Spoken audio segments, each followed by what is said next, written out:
Great. So, very warm welcome to Monday night meditation. I'm here, Maitrinara, all-member here at Brixton Buddhist Community with the Triratna Buddhist All-Day Movement. Got Alex over here, and we're going to be running the class together this evening.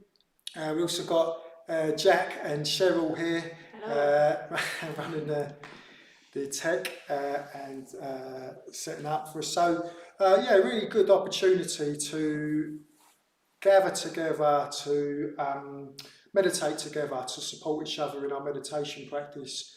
And so, yeah, you're going to see over the weeks, the coming weeks, the different faces of Brixton Buddhist community, different people coming up to teach. So you're going to get different approaches. But the main thing is that we've got this new series. So we're going to be running this new series starting from tonight. So very excited. I love starting a new series. It means I have to really investigate the meditations for myself and think about it. So I've really been enjoying that. And this series called Meditations on Reality, the 3 marks of existence. So, or 3 characteristics of existence. So yeah, we'll be taking 2 weeks to investigate each of these marks of existence over the next 6 weeks. And you can use the session as a standalone, standalone meditation. But if you can, try and just come to them. We could kind of build up a head of steam together as we work our way through these characteristics of existence and start to get familiar with them. Okay, so yeah, this week we're going to start with impermanence. So before I start to talk a little bit into that, I'm going to hand over to Alex, and he's going to help us to kind of arrive fully for the meditation. Thank you, Maitrinara. A warm welcome from me as well, and thank you for joining us on this dark and cold, rainy Monday evening, and still in lockdown. So hopefully this evening would bring some colors and some light into your day. So I'm very delighted to be here today, as always, and as Maitrinara mentioned, I'm going to lead a small, short mindfulness body scan practice, just to kind of help us to gather our energies and our attention for the session. So I invite us to find a very comfortable position wherever you are sitting, at home, on your sofa or a chair, or if you are sitting on a cushion, your meditation posture. Just find the most comfortable position, and if you feel comfortable, I invite you all to close your eyes, and after I ring the bell, you can have a short practice.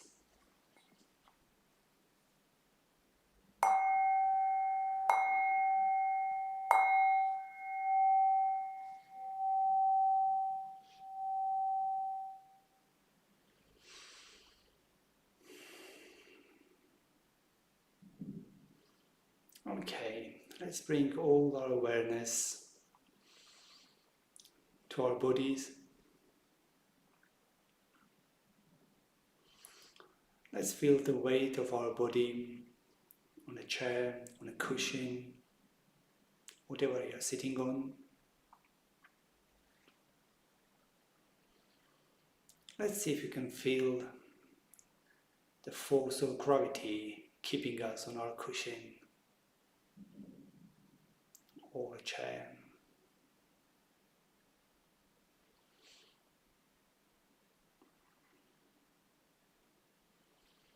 Can you feel the contact of the body with the cushion, with the chair, with the sofa?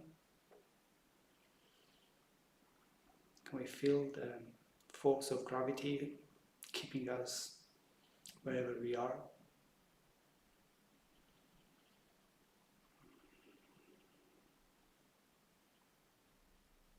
Let's dive into the world of feelings.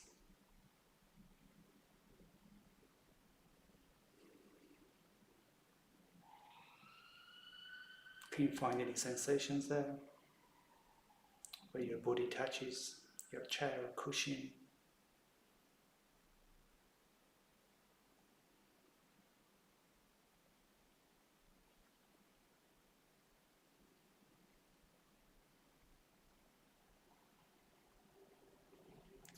I invite us to bring our awareness to our feet now. What can you feel there? Can we feel our toes?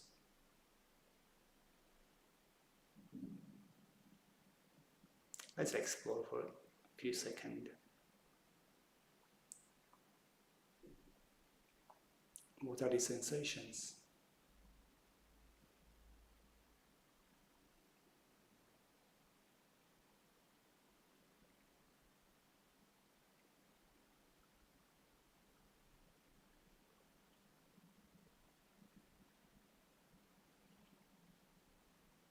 Let's bring our awareness now to the upper part of our feet.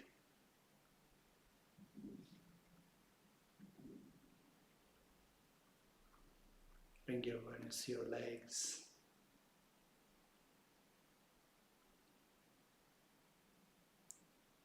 Your glutes.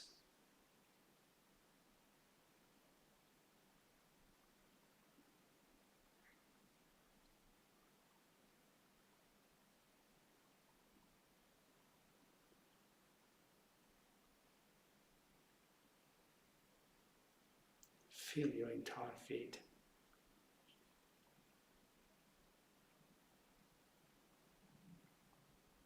What are the sensations there? What can you feel? See if you can bring some kindness to your experience, some gratitude perhaps. Just be grateful to our feet for carrying us all day, every day, from place to place.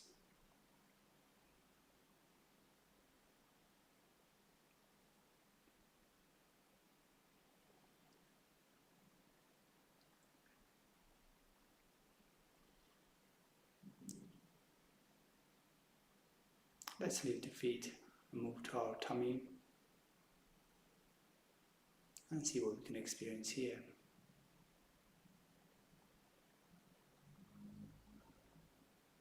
Can you feel the breath in your tummy?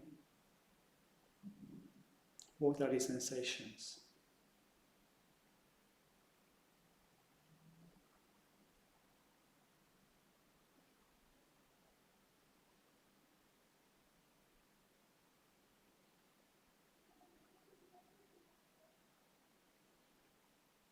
Let's move our awareness to our back, lower back.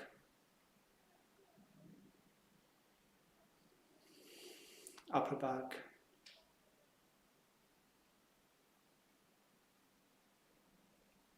Let's feel our shoulders.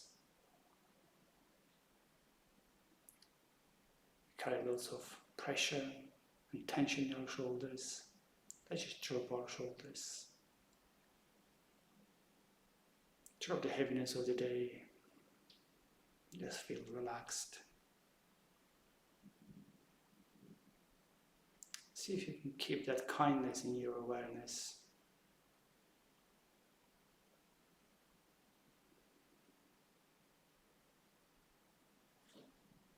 Let's leave our back now and bring our awareness to our chest area.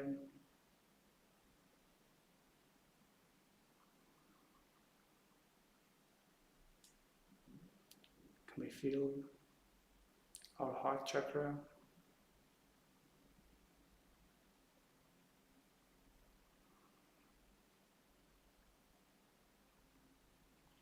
Let's feel our hands, our arms. What sensations can you find in your hands? Can you feel your fingers?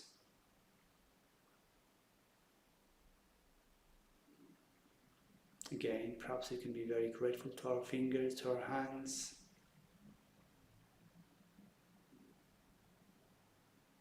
They do most of the work for us.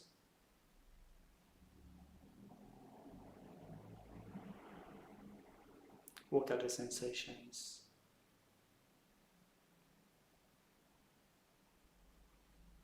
Just be curious. Keep this kindness and compassion towards your hands.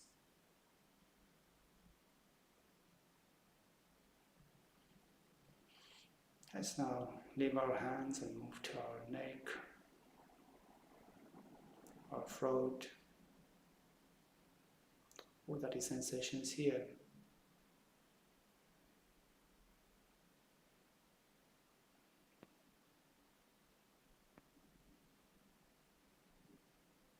To our face now.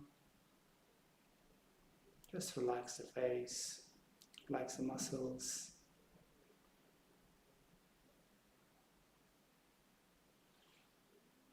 Relax your forehead, your cheekbones, cheeks, lips, eyes.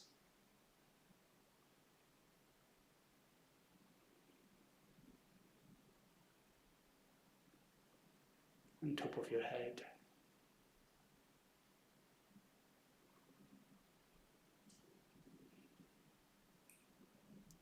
Let's see if we can breathe with our body. Feel the breath in our entire body. Just a few breaths in our body.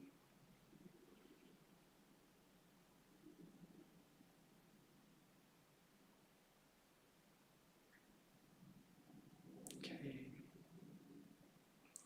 Let's bring our awareness to the weight of our body again on the cushion.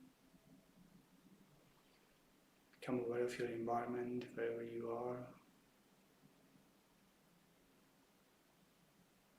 Going to ring the bell on your own time.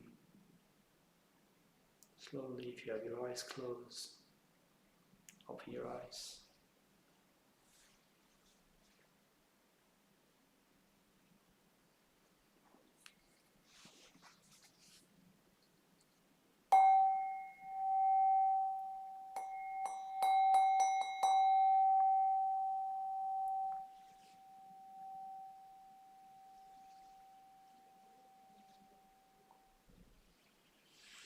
Thank you. Okay, Chana. Thanks, Alex.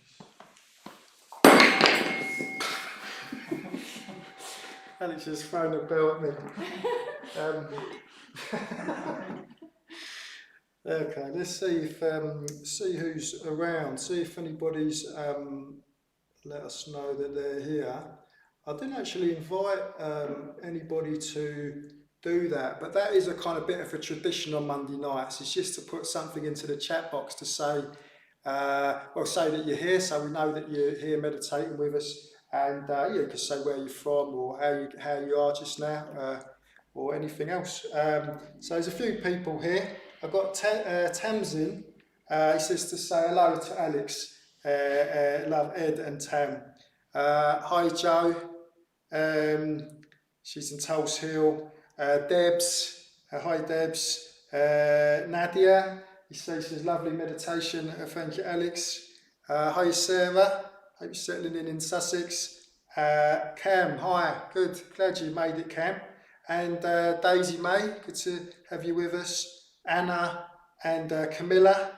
And there's Alison as well. And Ian's here as well. And he'll be running the Zoom later, I believe, as well. So yeah, oh, and Pam's here as well. Hi Pam. Well, it's coming thick and fast. Brian, there's a full house tonight. Brian says, hi Alex and watching everyone. Olivier, good to have you with us. And Anna, and there's Jessie and Anna's there as well. And Tom. Wow. I might come back to that a bit later, but no, it's great to have such a full house. Fantastic. Yeah, great. Well, I'm going to launch in and talk a little bit about this subject that we'll hear a lot about it in Buddhism, don't we? Hear a lot about impermanence, so I'm going to talk a little bit about it. I mean, I think the first place I start is with evolution. For the personal evolution, we've kind of developed an idea that we're fixed in here, that we've kind of somehow we're in here and the world is out there. And we kind of have an idea that we're kind of pretty much the same, pretty much unchanging, you know, in the shops, with family, at a party. There's this kind of essence of us moving through those situations, and the world is kind of knowable as well. Yeah, kind of there's a predictability about the world as well. So that's yeah, that's the kind of idea that we all have. It's we've kind of fixed ourselves and we've fixed the world.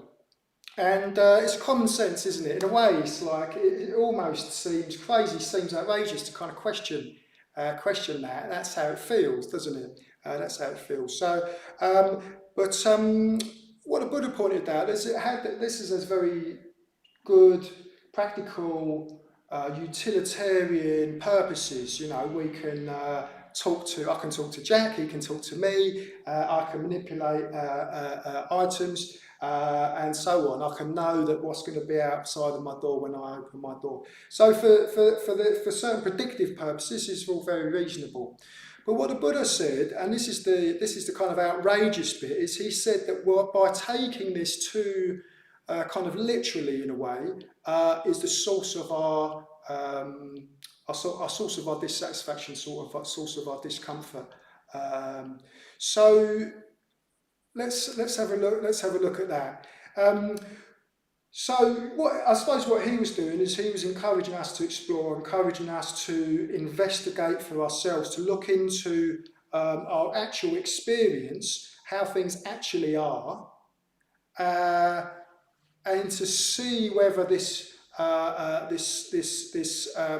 sense of a real existent me in here, real existent world out there, is really what we experience. Yeah. He started pointing to a much more mysterious interaction where he was saying that everything gives rise to everything else. Yeah, this idea of conditionality. And he was saying, almost outrageously as the previous statement, that this would, by investigating this way, that's going to lead us beyond suffering. He was pointing to something that was that if we investigate for ourselves, we can find a more positive, kind of expansive sense of self, a less fixed kind of sense, and a more interconnectedness, a fluid interconnectedness in the world. Yeah. So meditation was one of the main ways he encouraged us to do that. So here we are, we've got a great opportunity. So he said there's these three ways that we can look to see directly how we literalise, even kind of fabricate this idea of ourselves as fixed and separate from the world. So one of the lens that we're going to pick up today is the lens of impermanence. And they really are, it's like a lens, it's like a kind of view that you're going to just take up for the purposes of the meditation, purpose of any time you want to investigate in this way. Yeah? It doesn't have to actually be a meditation. So that things are impermanent, we can all accept logically. I don't think anyone would question that statement and say, no, they're not. They're permanent and not changing. But we don't act in accordance with that. So there must be that must be on a logical level only, on a conceptual level only, in a kind of more heartfelt, in how we actually behave in the world. We don't act like that. In a way, we don't know it to be true. We kind of don't know it to be true in our kind of bones, yeah? So, you know, I've got various examples. Gosh, there's so many examples were tripping off my tongue as I was tripping off my fingers as I was writing this earlier. And I was thinking about my garden. I got to know my garden very, very well in lockdown. The little areas where the sunshine hits, at what time of the day. You know, I kind of got into make a little vegetable patch like so many people did in lockdown, first time ever, kind of investigate that. You know, I kind of got to know it. And I would say, I thought I really kind of know my garden. And then the neighbours, they cut down a very, very beautiful, I think it's called sycamore tree. What are the trees that they have a lot of in Australia? I think it's a sycamore tree. Is that right? Nobody knows. All right, we called it sycamore tree, and it kind of overhang our garden, and suddenly it was gone. We saw the people up there, the tree surgeons up there, cutting it down, and within like an hour it had gone, and the whole garden was different. I felt, I don't know this garden. Now I've got a view of all my neighbours from the garden, over the garden fence. You know, it was like really kind of, I don't know where I am quite. And so it just changed. It just changed in an hour. Nobody asked me. It just changed in an hour. It was changed. You know, and that's a kind of very kind of easy example. But this happens with people as well, doesn't it? You know, like Jack came round, we travelled down here to the class tonight, and I think I know Jack. I think I know who he is. You know, a friend of mine. I kind of know kind of some of the tendencies of his mind, but I've kind of fix him in a certain way. I kind of fix him in a certain way, as I do with everybody. It's what we kind of do. We kind of think we know people. Of course, people are much more. Consciousness is much more mysterious than that. Much more mysterious than that, than being able to recognise it in a kind of package, so to speak. So, I mean, you see this in family, don't you? You know, like it's quite hard to change in family. I don't know if you found this, you know, like you might be meditating for a while, you might be experiencing yourself differently, but it's almost like your family don't kind of let you change. They're still responding to you in the same kind of way, you know, and you kind of feel yourself sometimes kind of reverting back to that. It's very strange. Yeah, this sense of fixity with people. Yeah, most recently, I mean, as I kind of lamented at various live streams about my health, about my neck issue, I definitely thought of myself as a fit and healthy person. I was pretty sure about that. And then suddenly I wasn't. Over the course of 3 days, I really wasn't. And what was interesting about that period, and I'm still in it, is that I started to see there were subtle views in there, subtle views about people get ill because they're not quite looking after themselves, little conceits, you know, trying to explain to myself why I was a fit and healthy person. So I kind of had this fixed idea, which I suddenly had to change. There I was shuffling up the hill to get my hot chocolate with, you know, my grey jogger bottoms on, all the while feeling like a 70-year-old man. And I really had to, I'm like, oh gosh, you know, maybe this is what it's going to be like. So I had to, it's quite alarming when one has to change one's idea of oneself, quite disconcerting actually. So yeah, our health, we can definitely fix around that, yeah. And at level of meditation, you know, so what are we doing in meditation? You know, what is meditation? Where we're sitting on these cushions, we're closing our eyes usually, but not exclusively, but say we're closing our eyes and we're trying to, by doing that, reduce the amount of stimulation that's kind of coming in, so that we can start to, you know, get a bit closer to what's happening in the experience. We've got less sense stimulus happening. And what we perceive, what we can perceive if we start to look for it, is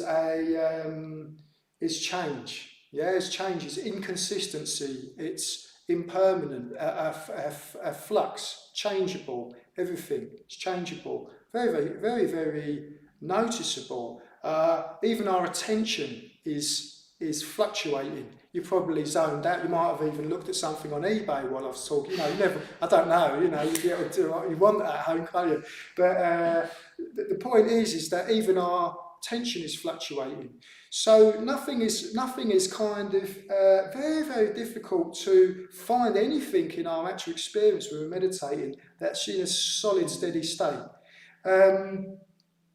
And we can, the more we investigate in that way, we can come to, as I was talking about earlier, kind of know it. We come to feel that sense, yeah? Why will that be helpful? Well, the Buddha was saying that that's just the way things are. That's one way of seeing into reality. It's not a metaphysical kind of ideology. Oh, things are impermanent. You've got to go around, keep kind of labelling everything as impermanent. It's not like that. It's just like experiencing your actual experience, investigating that way. That's what you'll find if you look for it.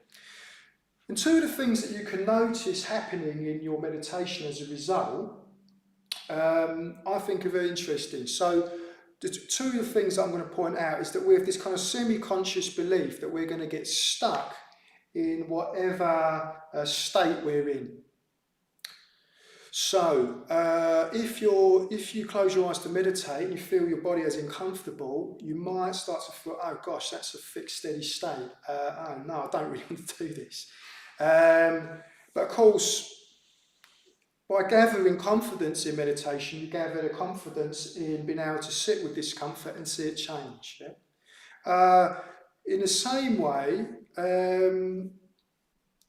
you might notice pleasure in your experience. You might notice something that you're really into, in your experience that you want to kind of more of, and you might try to fix around that. Yeah, you might try and fix around that inappropriately, unhelpfully.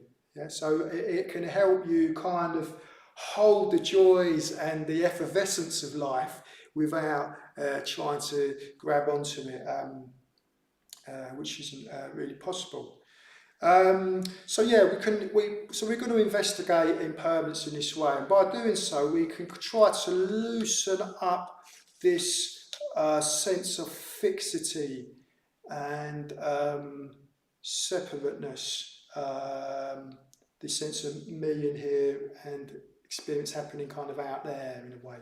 And we can kind of start to get at things more in a way of flux, in a kind of motion, flux, movement, flow, I've heard it described as. Yeah?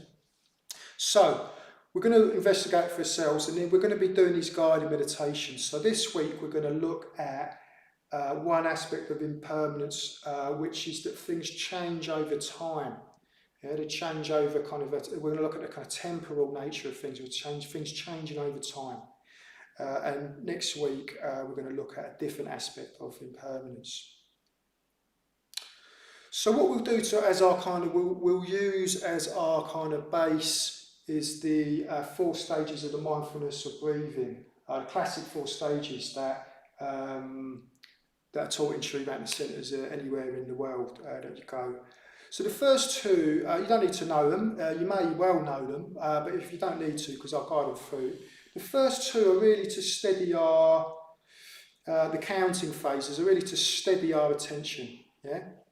And the first stage we count after the out-breath, 1, next out-breath 2, up to 10, and starting back at 1.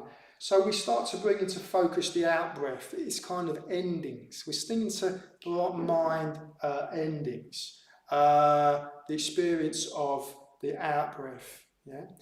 The second stage, you count just before the in-breath. The focus is more then on the in-breath. The energy is different as well. You can find that for yourself. The breath is not a discrete kind of item, separate from our energy, sensations, feeling tone, and so on. Yeah. So the energy, you might experience that slightly different on the in-breath. So that's kind of beginnings. Yeah. So we'll investigate that. We'll steady our attention, and then in the 3rd and 4th stages, we're going to bring more attention into this reflection and impermanence, yeah, the whole cycle of the breath. And as we move to the 4th stage, it's a refinement, isn't it? So we're going to refine that investigation of impermanence into the 4th stage. So before going into it, I'm just going to encourage us to hold this perception lightly. It's not a kind of perception to kind of pressurise our experience with. we hold it lightly, and we're just going to be picking it up for the purposes of this meditation, and you can as well put it down if it starts feeling a bit unwieldy, a bit clunky. Yeah. Okay, so let's have a go.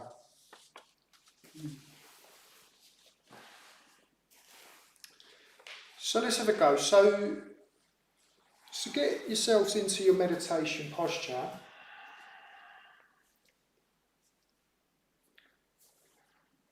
Get yourselves comfortable, get everything you need.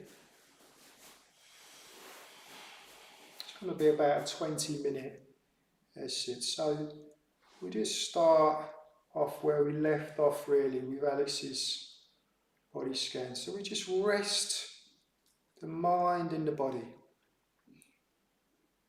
Rest the mind in the body in the same way that the body is resting on the ground.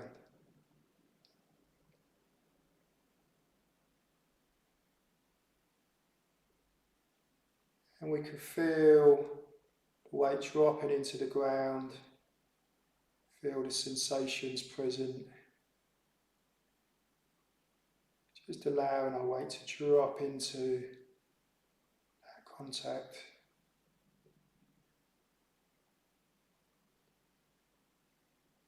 And just softening around the belly, just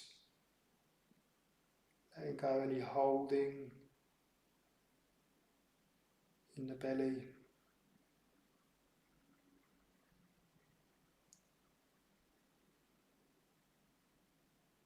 Coming up to the upper back, just letting go any holding in the shoulders, in the area of the shoulders,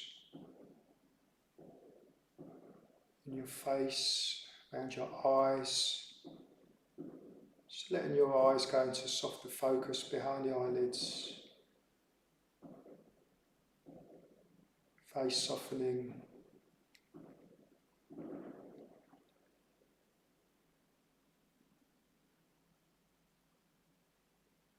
Coming down into contact with the breath. As it moves through our rib cage, we can feel the rib cage expanding to the front, to the sides and to the back.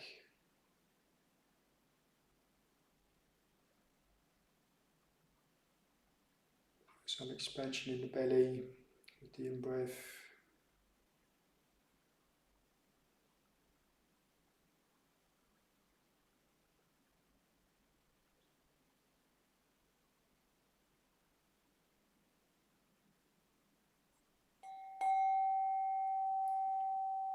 So the first stage, we're just going to count after the out-breath. Breathing in, you're breathing out, counting 1. Breathing in, moving out, counting 2. And just so on, following the count up to 10.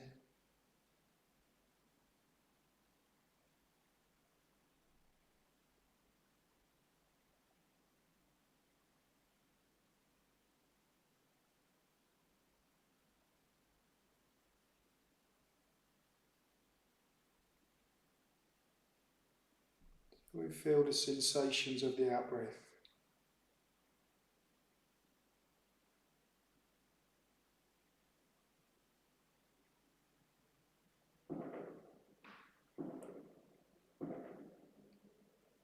And then where does the out-breath finish?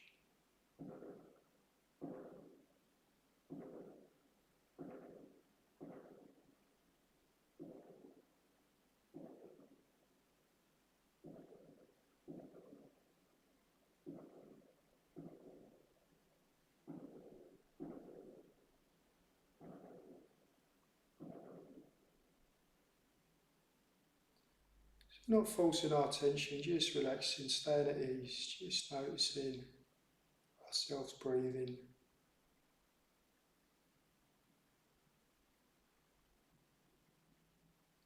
Holding the count after the out-breath.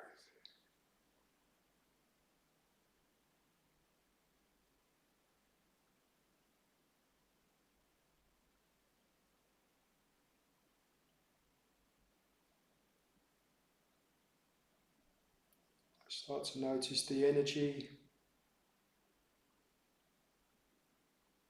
in your body, the breathing.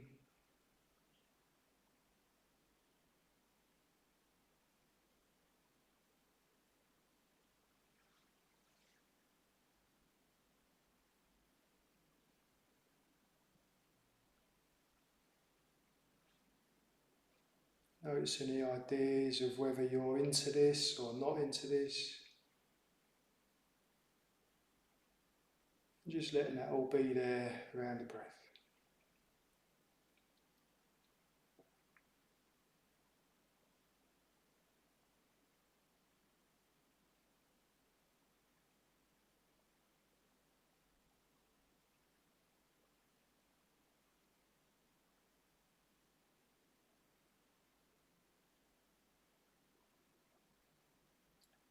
Just staying at ease through the belly,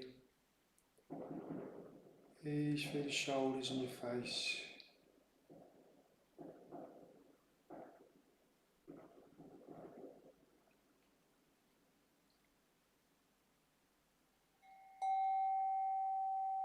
And just simply move in the count now.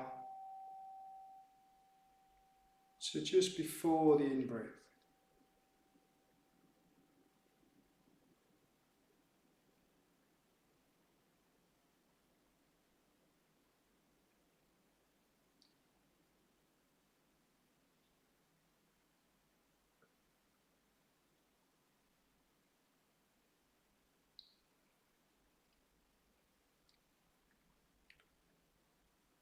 So noticing the quality of the in-breath.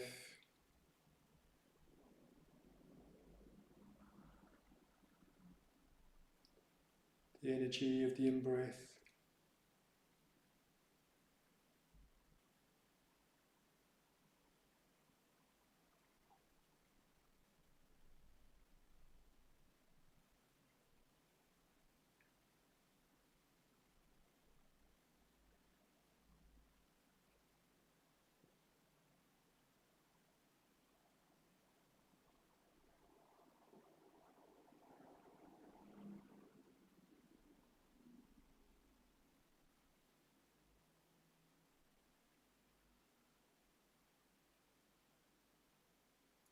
Of course, there's more going on in our experience.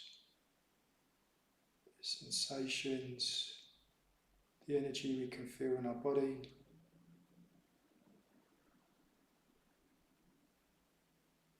Any associated thinking that's going on. We can just let that all be there, just resting with the in-breath, watching its changing quality.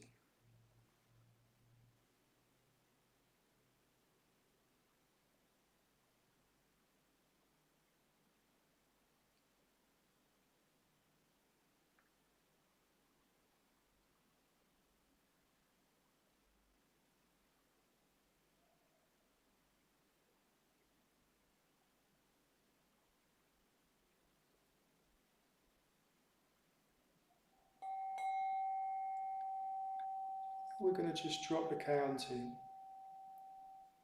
and stay with the breath cycle.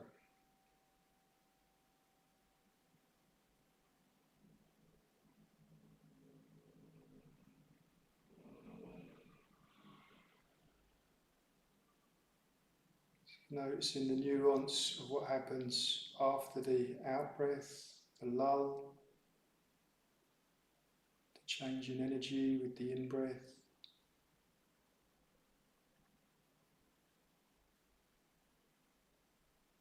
The apex, the movement as it dissolves back into the out-breath.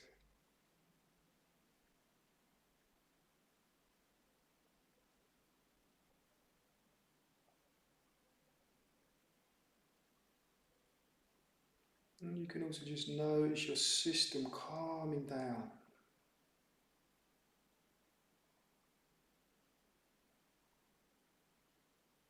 Just calming down, using the breath to calm your system down.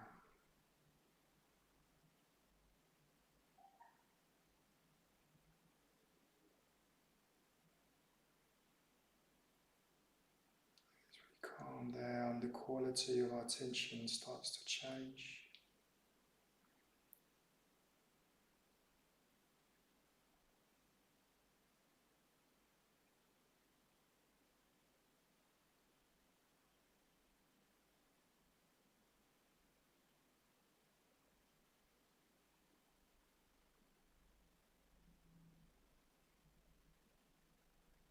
And if we notice intentions within the movement of the breath, within the body, just let those be there. You can breathe into those if you want, see what happens.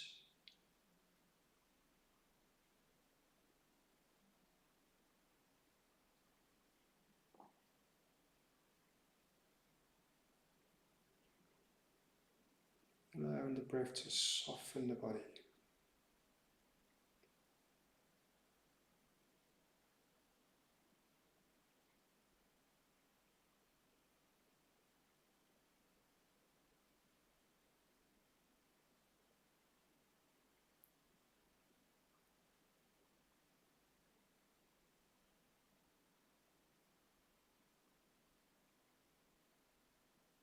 So we're staying with where we feel the breath most vividly in the body.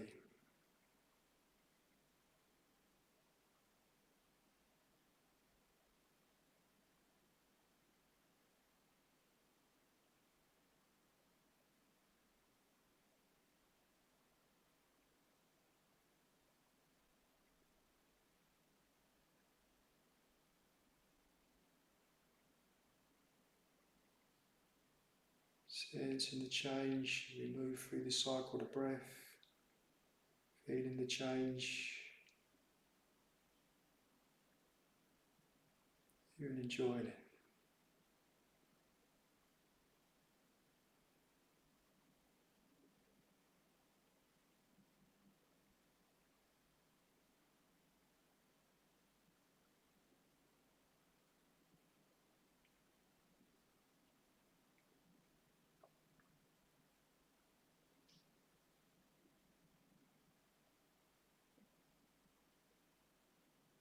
And noticing also if at any time you get caught in an idea that you're stuck in a certain frame of mind with the breath.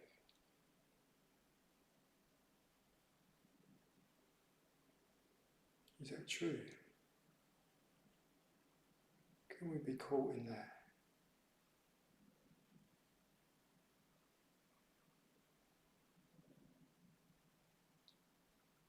Using the breath to investigate change.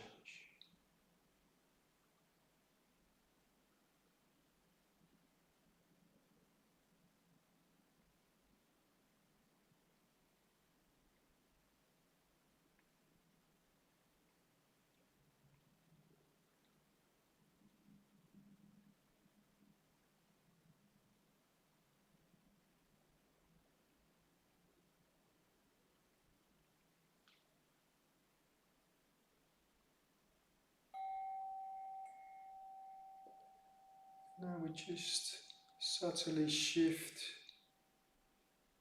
our attention to where the breath enters and then exits the body.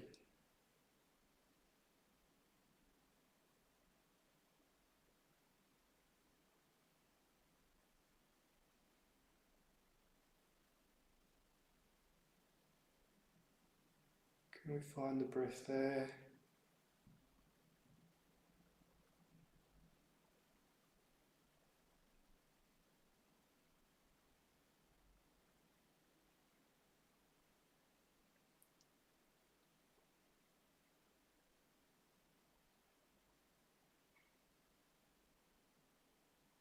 And if you lose it for a while, just finding the space where you think the breath would be.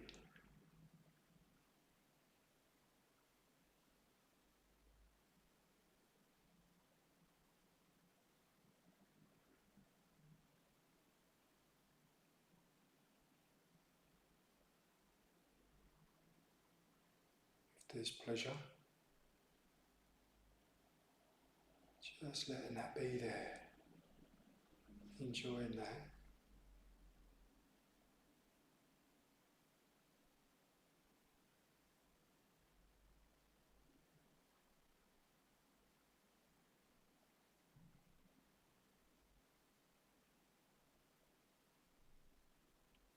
So the mind is at ease, the body is at ease.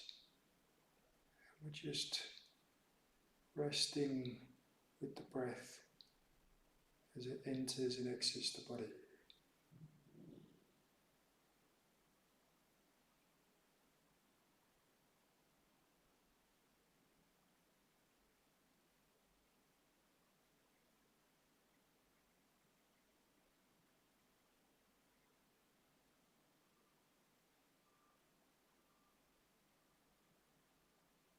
Not trying too hard, not forcing anything.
And now start to just broaden your awareness.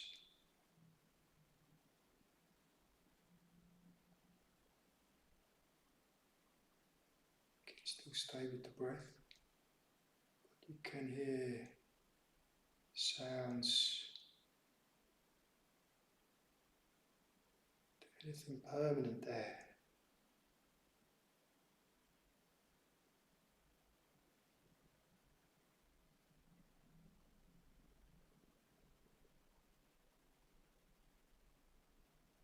In the space all around us, changing sounds.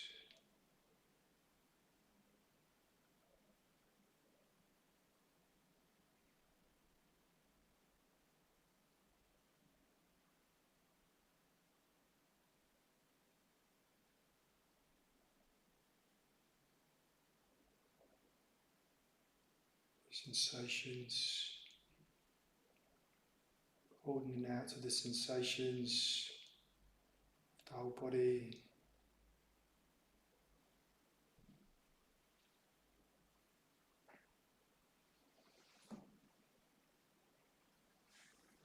And the feeling tone.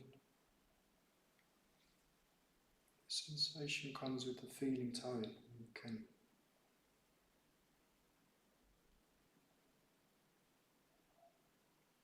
explore that to see if that is permanent. Maybe it's changed through the course of the meditation.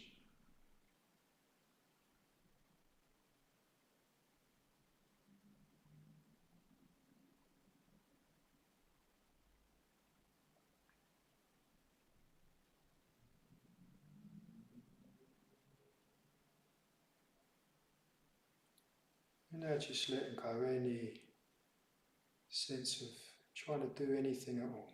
Just sitting together.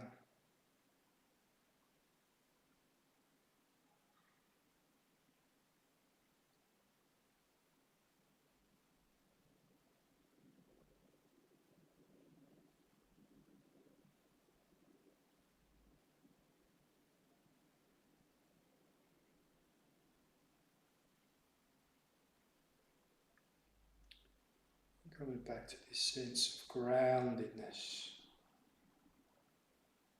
Feeling yourself grounded on whatever you're sitting on.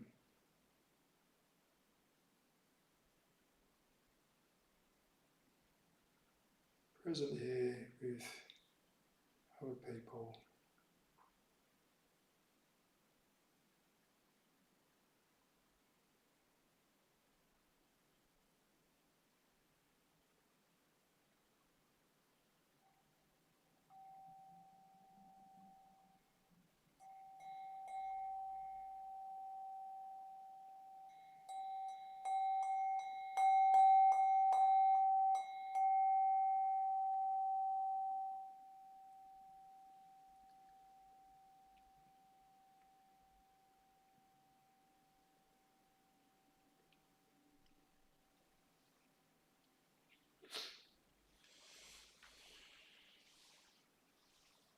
Okay, good. So let's open things up a little bit to questions. We've got a bit of time to questions. We've made some claims here, haven't we? The way things are, we made big claims here. You know, is that all right? Is that all right to make such bold claims?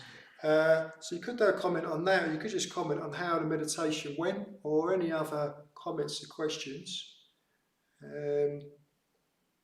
So, just while we're waiting to hear from the guys here or from you at home, just welcome to Vajratara. And also, just telling me it's a eucalyptus tree. It is a eucalyptus tree. I was going to say That is it. You get the prize Vajratara. And hi Ricardo. And he says eucalyptus as well. So we've got it now, haven't we? All right. So what about that meditation, impermanence? How do we experience ourselves? Do we experience ourselves differently as we go through the meditation? It's quite interesting, isn't it? You close your eyes and then you think, oh, right, here, this is me. And then you go on a bit of a journey. So, so that's interesting.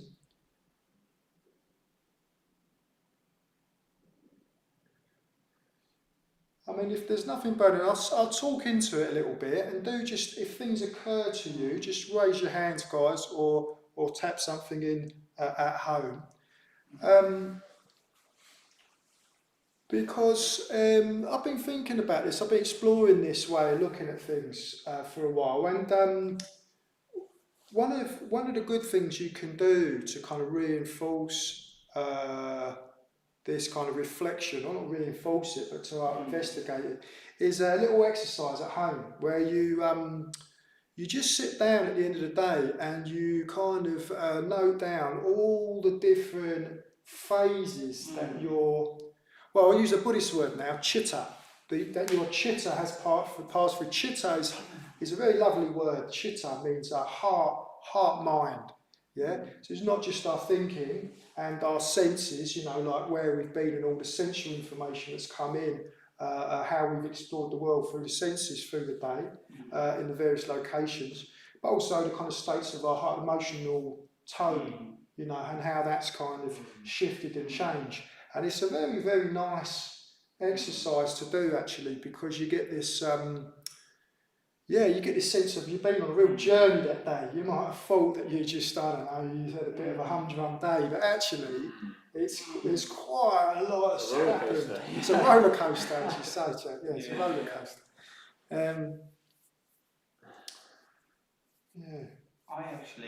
I've been reflecting recently on some kind of like also very relevant on what is the kind of like that is kind of like permanent in a way, in our experience, kind of like as a community, as a global kind of community. And I was thinking if kind of compassion and that metta is kind of something that they experience, kind of like something that's a permanent thing that is occurring, in our experience here and there, but it's something like has always been there in a way to various degrees, and it's still here. See what I mean? It's just like something like we can connect to. We can't see it, but we know that it's there, and we know that if you see someone kind of suffering, you have a compassion towards that person, towards your friend. It is there, is experienced. And we know that people do experience towards each other that compassion. So I was thinking that if there's anything that is kind of permanent in a way, to a degree, kind of like appears and disappears in a way, but is always there in a way, in our experience, could be that, because I was wondering what is there that, that's the question I was kind of like contemplating on. And I was just kind of like, I came up to this answer that I think that could be kind of one thing that, permanent in a way that not always one person will feel, but in a human experience, kind of, it will just always just bubble up here and there. Yeah, I mean, that's a good line of inquiry, isn't it? I mean, I would say that, I don't know about you, but meta's not always present in my experience. I have to say, not yet. No, it certainly isn't. So I couldn't say with any surety that it is always there, if you see what I mean. So I wouldn't like to put a kind of... What's so tempting is to put an ideological overlay onto things and say, oh, love is what's permanent, you know, or unity. But we need to investigate that for ourselves. So, I mean, that has some validity on one level, but from our own experiential experience, you could say, and I'm using my imaginative faculty, I would imagine that a Buddha would be in a permanent state, but even that would be fluctuating between metta, mudita, you know, resonating with joy, resonating with karuna, resonating with suffering, but also this kind of sense of flux, you know, between these states, you know, in equanimity. So, you know, even that in itself is a kind of changeable quality, you know, dependence on how you... Independence on what you're experiencing, you know, who's in front of you. So that starts getting into interesting territory, because it starts getting away from this idea that we're separate as well. You know, so we're kind of completely relational. So we're feeling in response to what's going on around us, you know, in our conditions and so on, people, places, etc. So that change that you're describing, that change is itself kind of permanent, isn't it? The change, because something is always changing. The thing is always changing. And change itself is kind of permanent.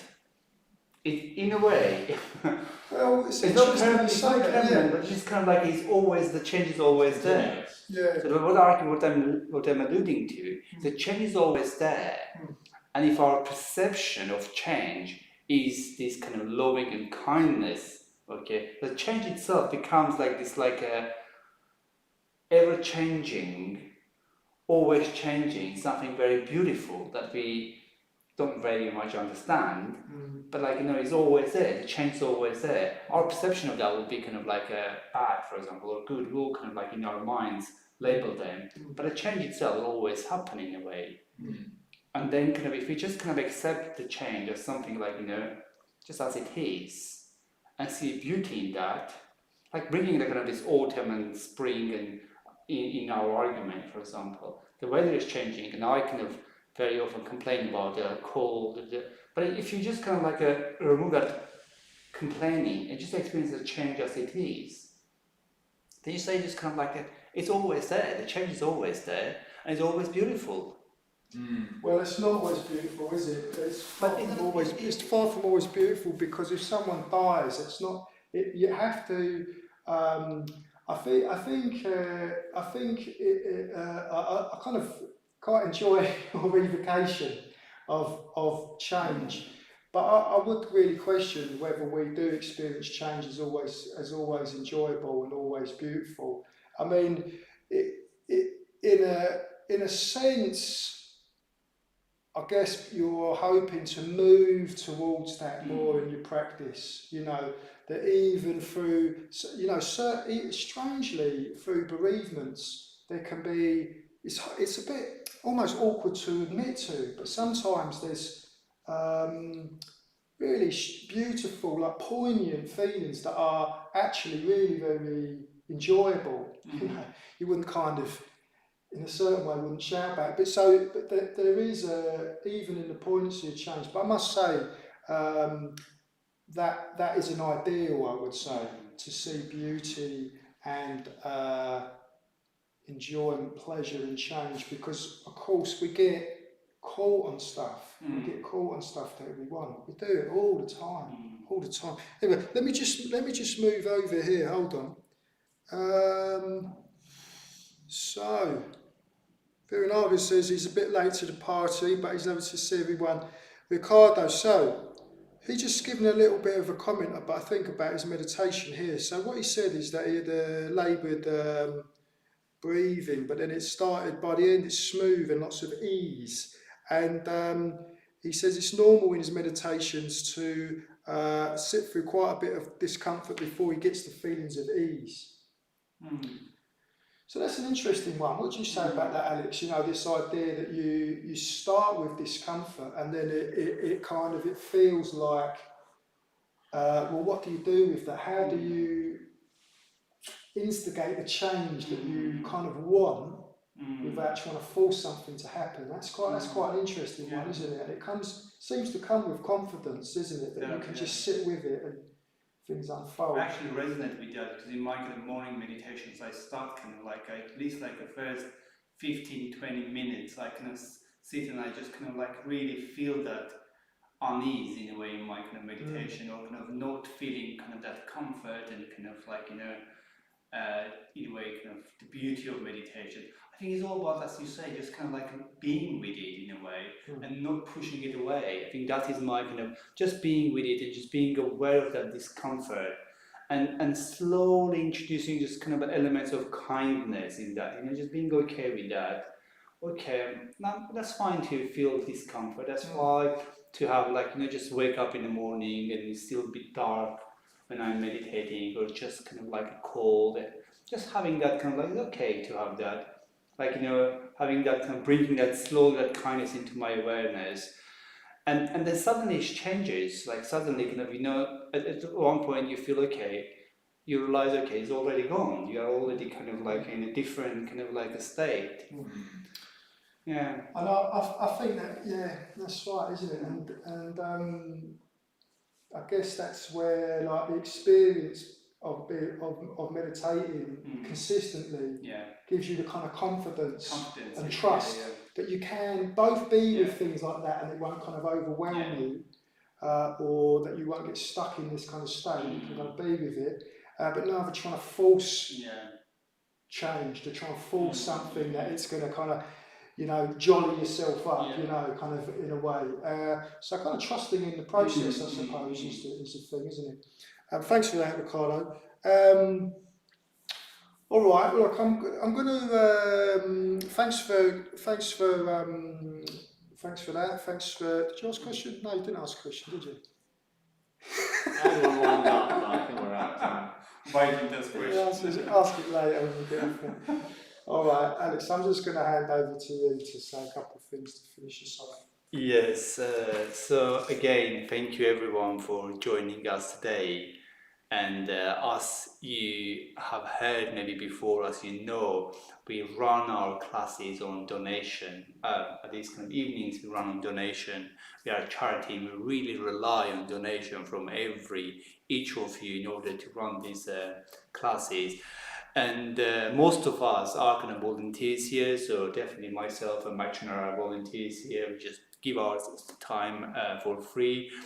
And the reason we do, I guess, from myself, is just kind of like because we want to bring some element of kindness to the world, and I'm sure that that's kind of the reason that Machinara is here as well, to change, kind of bring that change, but that change, make that change a little bit positive for everyone. So not for everyone, but people who kind of join our classes. And yes, and we, in order to continue doing this, we heavily rely on your support, especially in these difficult times.